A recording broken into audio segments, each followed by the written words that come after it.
Баршаңызға қайырлы күн. Бүгін осындай өте дәмді шақ ингредиенттен тұратын дәруменге толы керемет салатты жасаймыз.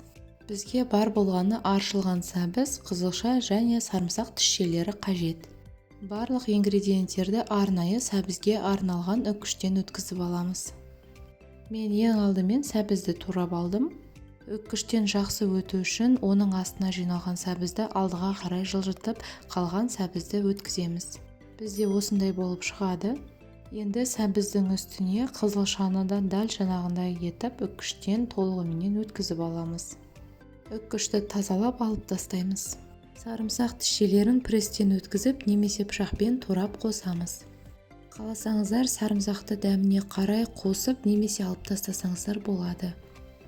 Салатымызға дәміне қарай тұзын, бұрышын, паприканы және кристалликтарды себемін.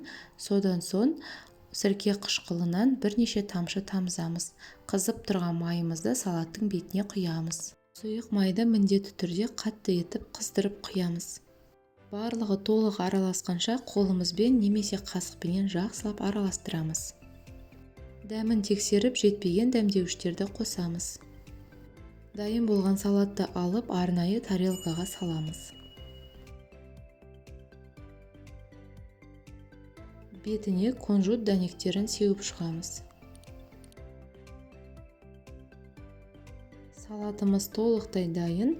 Қонақтарға ұсынып, өздеріңізде дәмін тата берсеңіздер болады. Салат өте жеңіл әрі дәмді болып шығады. Сіздерге видео ұнады деген ойдамын. Міндетті түрде дайындап көруге кеңес етемін.